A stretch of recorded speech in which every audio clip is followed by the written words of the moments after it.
Nous allons commencer donc une leçon sur les créances, traiter les créances litigieuses. Voilà. Donc avant d'aborder le terme les créances litigieuses, directement les calculs, on va essayer de comprendre ce que ça veut dire.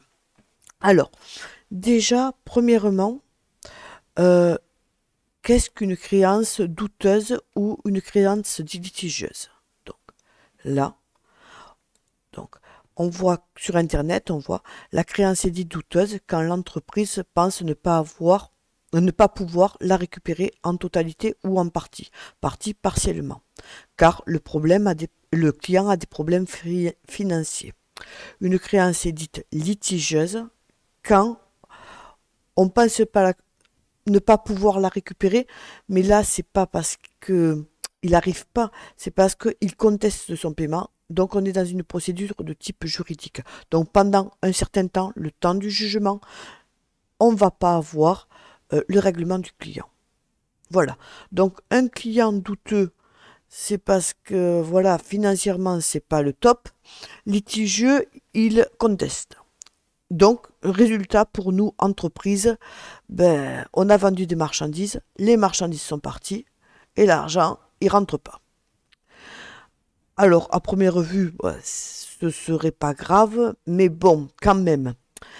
Ça signifie que dans l'exercice comptable, qui en général va du 1er janvier N au 31 décembre N, ici, on a une activité économique.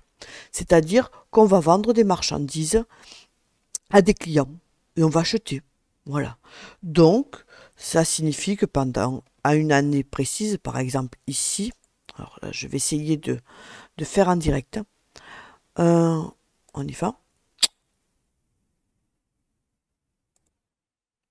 Ici, on a eu un client à qui j'ai vendu des marchandises pour un montant hors taxe de 200 € hors taxe. Je lui ai vendu ces marchandises. Il y a eu une TVA collectée de 40 € et j'ai une créance sur le client de 240, c'est-à-dire il me doit 240. Comptablement parlant, ça signifie qu'on a utilisé le compte pour là, ce sera le compte 707 au crédit.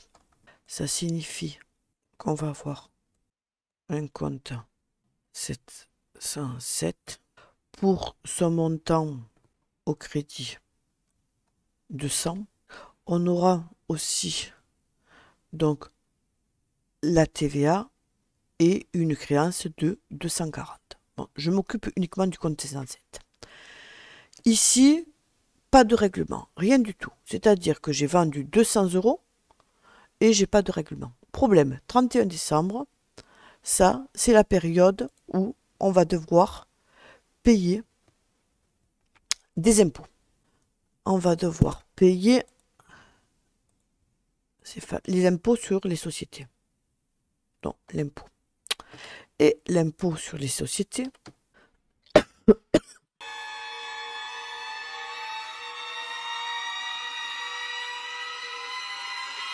pardon. Alors, l'impôt et l'impôt sur les sociétés, donc on va regarder sur Internet, l'impôt sur les sociétés, impôt sur les entreprises appelées également impôt sur les bénéfices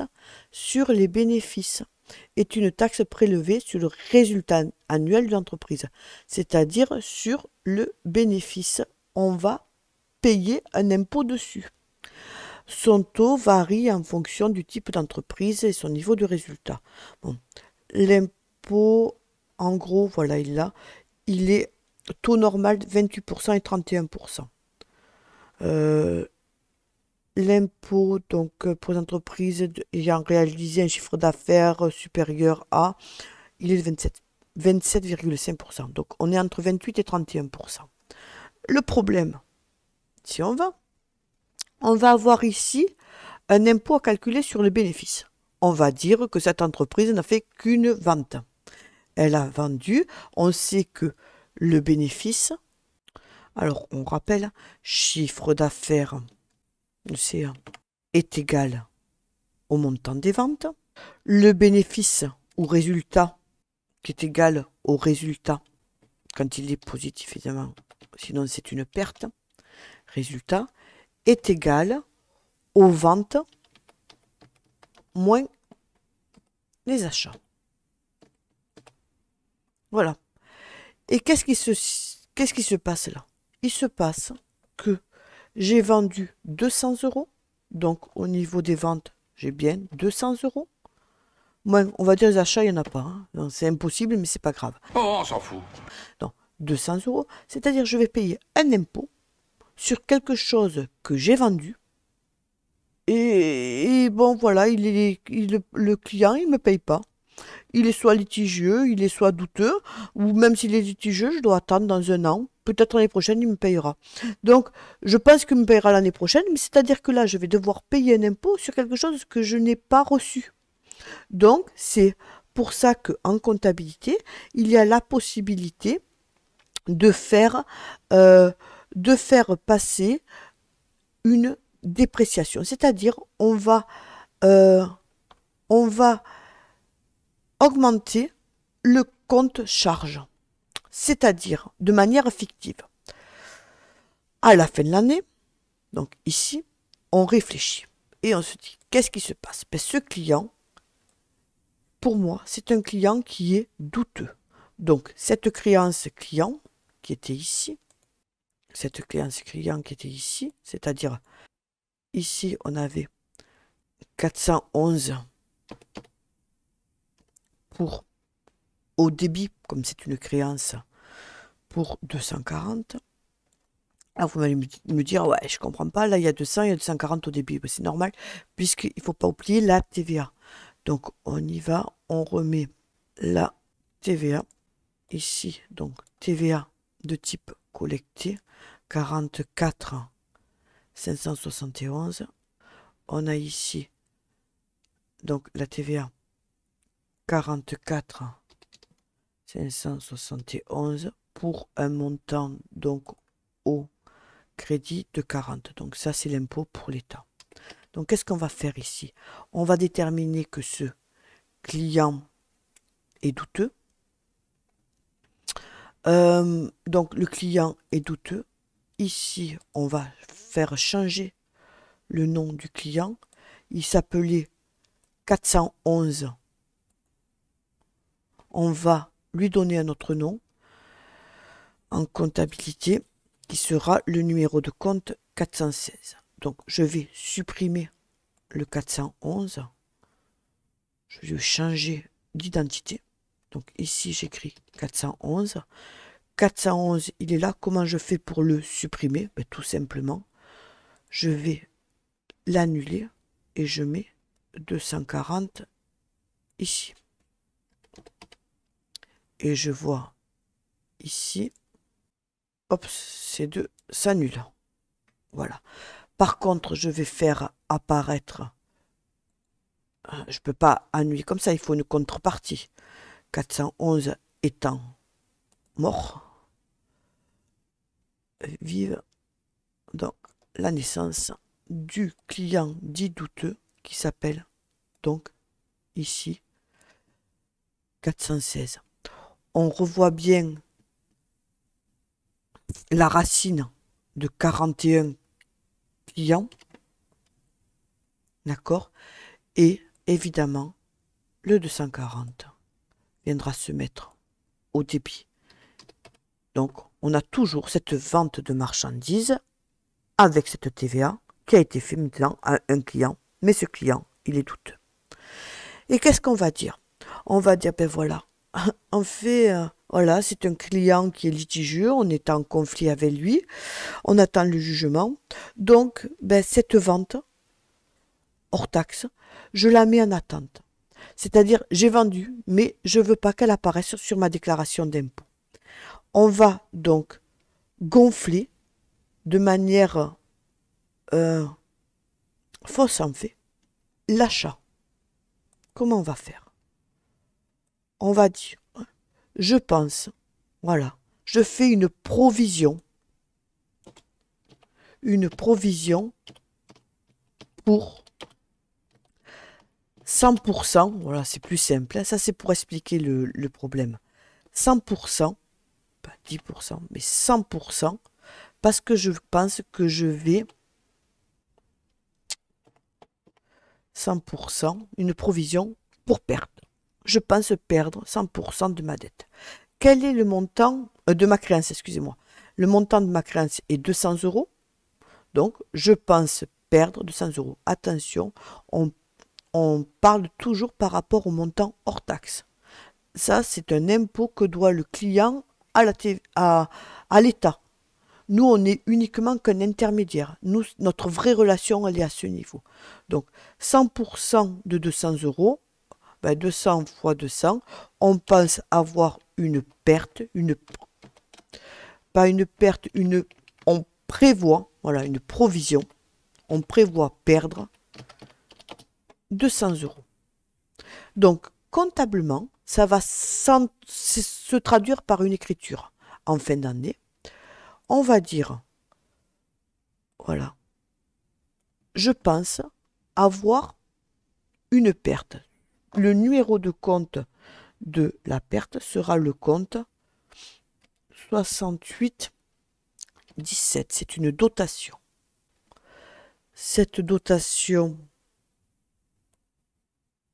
c'est par rapport au fait que je pense que le client,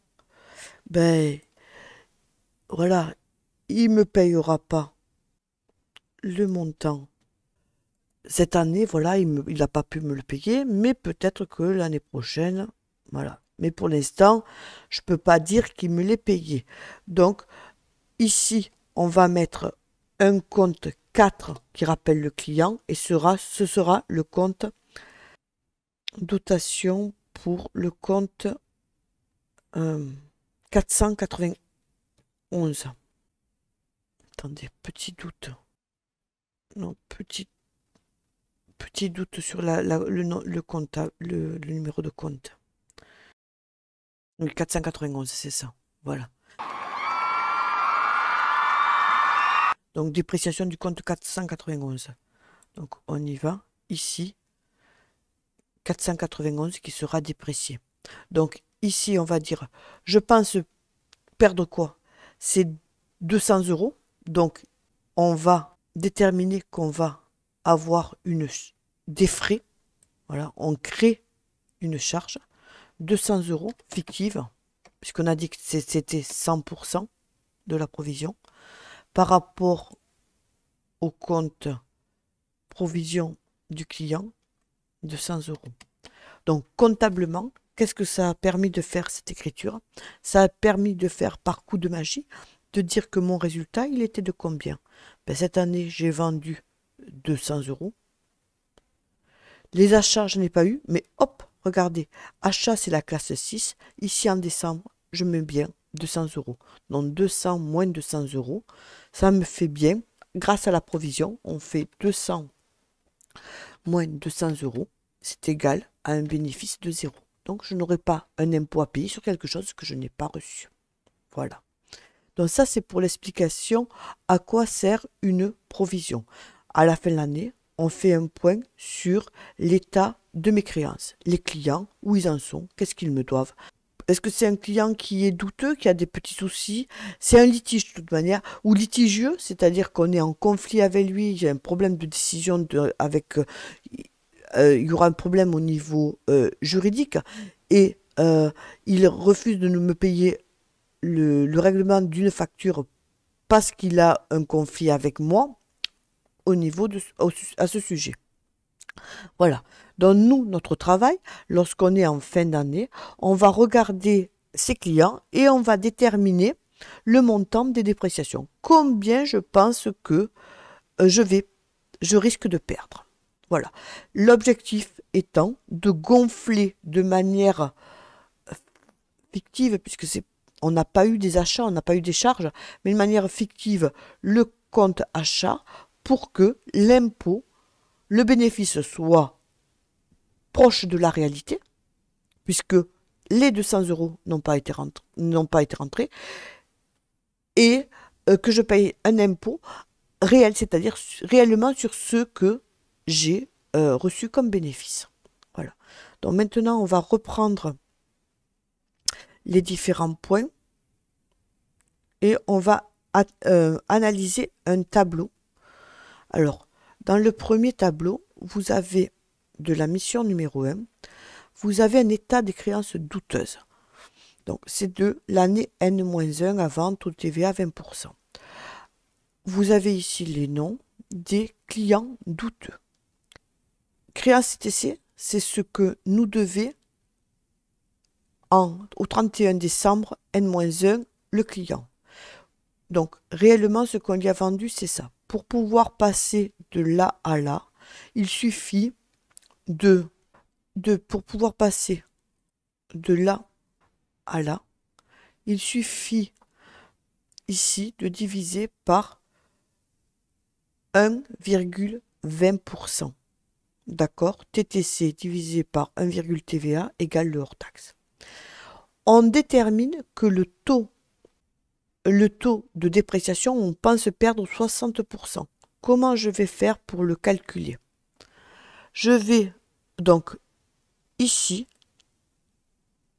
je vais prendre les 1199, c'est-à-dire le montant hors taxe, multiplié par 60%, et j'aurai le montant de la dépression. Mon écriture comptable, si je la reprends, regardez, mon écriture comptable, à la fin, c'est 68, 17 et 491. Je ne vais pas m'embêter de faire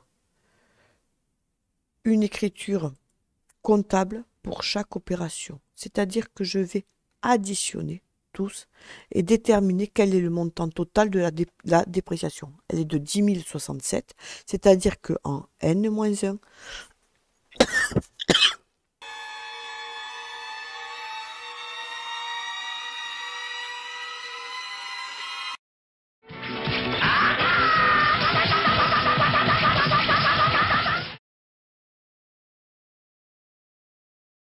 j'ai fait 68,17 pour 10 067, 491 pour 10 067. D'accord? Voilà. Là, on a la situation au niveau de l'étude d'état des créances douteuses de l'année dernière. Donc là, il a été calculé. Nous, ce qu'on va faire, dans la mission du numéro 2, on va demander de calculer, donc on prend la mission numéro 2, que vous calculiez vous-même l'état des créances douteuses. Donc, au 31 décembre, je vais faire pour le premier. Au 31 décembre, N-1, ici, c'est-à-dire au 1er janvier, N. Récré, EURL Récré, qui était un client douteux, avait donc une créance de 5300, j'avais une créance sur lui, excusez-moi, de 5342,40. Ça, c'est du TTC, puisque c'est sa créance. Au cours de l'année, il nous a envoyé, peut-être en février, en mars ou en juin, 2110 euros. Donc, il ne me doit plus 5347, mais 5347 moins 210, ça me fera donc un montant de 3243. Pour pouvoir calculer sa créance hors taxe, on va faire ça divisé par 1,20 et on aura le montant de la créance hors taxe. Il a terminé, dans le client, il a versé un montant de 210, on l'a marqué, pour solde de tout compte. C'est-à-dire, il dit, voilà, maintenant, c'est fini, je ne vous dois, je peux pas vous rendre plus. Voilà, j'ai perdu, je peux pas vous payer plus de 2110. Donc, ce client devient alors un client dit irrecouvrable. Il est fini. Donc, quand un client est irrecouvrable, qu'est-ce qui se passe comptablement? C'est-à-dire que il n'existe plus, la société n'existe plus, donc comptablement, ça va se traduire par quoi? Le client qui sera irrecouvrable. Ici, le compte 416, il était douteux, deviendra alors, il va être soldé. C'est-à-dire qu'on va enlever tout ce qu'il devait. Alors si par exemple on dit que ce client devient solvable, il faudra annuler toutes les opérations qu'on a fait dans le passé. Donc celle-là, elle s'est annulée avec celle-là. D'accord? Donc maintenant, il faut que tout ça disparaisse, puisque tout ça n'a plus de raison d'être, puisqu'il ne pourra jamais me le rembourser. Donc ici, en fin d'année, le client irrecouvrable, il faut que je dise quoi? Que la vente, on va annuler la vente. La vente, elle est perdue, c'est une perte, ben, tant pis, c'est comme ça, c'est la vie. On va annuler la vente par un numéro de compte de la classe qui sera évidemment au débit pour le compte 604. Perte sur créance irrecouvrable, quelque chose comme ça. Pour un montant de 200 au débit. De 200, je mettrai au débit. Ensuite, je vais annuler. Donc ça, j'ai annulé. C'est fait. Je vais annuler le compte de TVA. Donc ici, je vais annuler le compte de TVA. C'est-à-dire, je vais prendre le même compte pour un montant de 40 € que je mettrai au débit. Ça, ces deux sont faits. Je vais annuler ce compte client douteux. Je vais annuler le compte client douteux. 416. Je mets ici. 416. En le mettant, donc en mettant le montant ici, 240 au débit. Donc celui-là sera annulé. Ça, ce sera annulé. Ça aussi est 240. Regardez au niveau du chiffre d'affaires, au montant des ventes de bénéfices, mon résultat, j'aurai dans ma charge 654. D'accord? Donc ça va me venir déduire sur mes impôts, mes 200 €. Ensuite, j'avais fait des dotations. Ben, il faudra que je les annule. Pour ça, j'utiliserai le compte reprise. Ici, il y aura écrit donc 78 qui se mettra au débit pour 200 et 491 qui se mettra au excusez-moi, 78 17 qui se mettra au crédit pour 200 pour annuler et 491 200 au débit. Ce sera une reprise de ce que j'avais fait pour dépréciation. Voilà, donc je reprends là-dessus sur mon document. Donc sur la page 2, donc on voit ici que lui, c'est la fin, donc pas de taux, puisqu'on décide de ne pas déterminer une dépréciation par rapport à ça. Déjà, l'année dernière, on avait déprécié 1335, on fait 0%. Donc, qu'est-ce qu'on va faire? On va faire un réajustement. Alors ça, c'est les dotations, c'est-à-dire quand je fais une dépréciation, et ça, c'est une reprise. Pour calculer, on va faire l'ancienne dépréciation, d'accord, moins la nouvelle dépréciation. 1335,60 moins 0, ça me fera donc une reprise de 1335,60. On va faire avec le deuxième, Marionneau, qui sera un peu plus simple. Marionneau, joué, il a 12 238 de créances l'année dernière. Cette année, il n'a pas réglé. Donc, il nous doit encore 12 238. En hors taxe, ça divisé par ça, par 1,20, ça me donne 10 199. Qu'est-ce qu'on décide? On dit qu'on va reporter sa dépréciation parce qu'il n'a rien donné, il n'a donné aucun signe de vie de 100% parce que on pense que, voilà quoi, c'est pas génial. Donc, ici, il me devait, on avait déjà fait une dépréciation l'année dernière de 6119,40 et là, je décide de faire une dépréciation de 100%. Ben 100%, ça se calculera. La dépréciation va se calculer par rapport au montant hors taxe de N.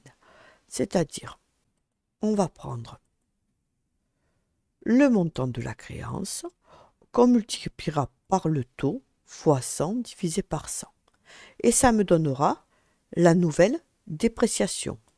10 199 fois 100 divisé par 100, ça fait 10 199.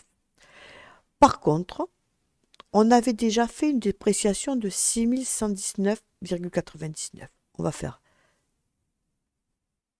donc nouvelle dépréciation, 10 199 moins 6119,40. Donc, il manque 4079 de dépréciation. Pour récapituler, on y va. On calcule le montant TC en fin d'année. On le calcule en hors taxe. On détermine quel sera le taux de dépréciation. Pour calculer la nouvelle dépréciation en fin d'année, on va prendre la créance de fin d'année multipliée par le taux divisé par 100, c'est la nouvelle dépréciation. Ensuite, au niveau des ajustements, des dépréciations, il y en a eu avant. S'il y en a eu avant, ça veut dire que sur les 10 199, déjà, j'avais déprécié 6000. Donc, il ne me reste plus qu'à déprécier la différence, 4079.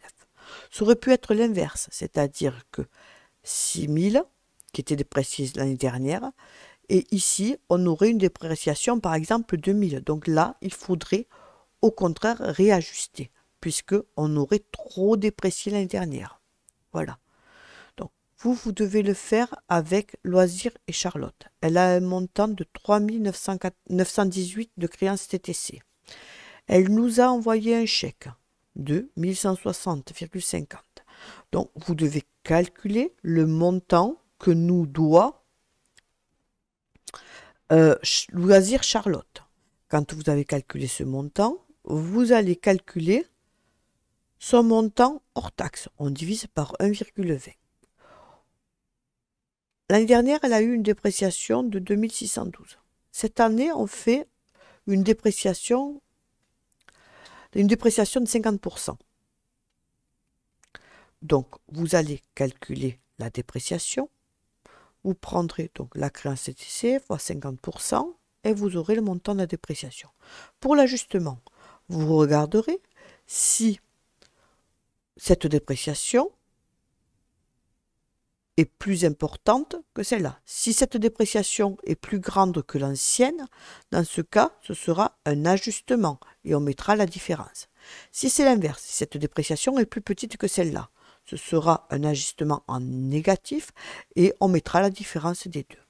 Et ensuite, vous faites le toto. Et ce qui est important, c'est surtout ce toto. Comptablement, vous ne le faites pas, mais c'est ce toto ajustement plus et ajustement moins. Voilà, qui se fait par deux écritures différentes. Mais ça, ce sera à voir en BTS et plus loin. Voilà.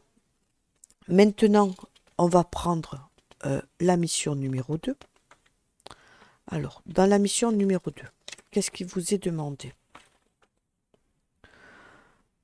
Alors, vous avez ici un compte client. Vous savez que le compte client, c'est chaque fois qu'apparaît le numéro client Pierrot la Lune, 411 FPL, on va indiquer où ce compte est, au débit ou au crédit. Le 15 juin, il y a eu journal VT de vente. Il y a une facture, donc on a vendu au client des produits pour 3072. Client étant au débit, c'est une créance, c'est-à-dire il me doit 3072.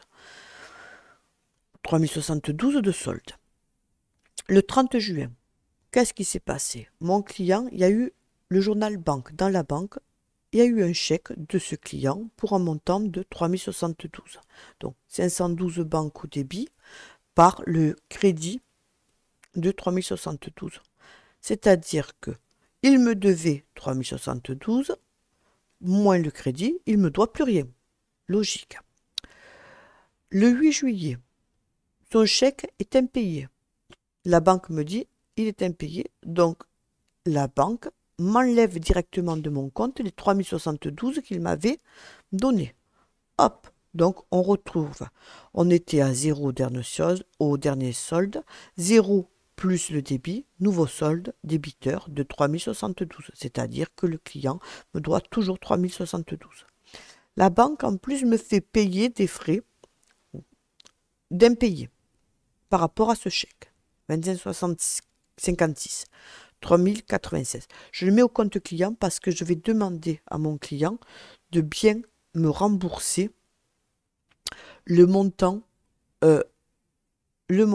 qu'il me doit, 3072, mais aussi les frais d'impayé. Il ne faut pas que ce soit ma charge, ce n'est pas de ma faute.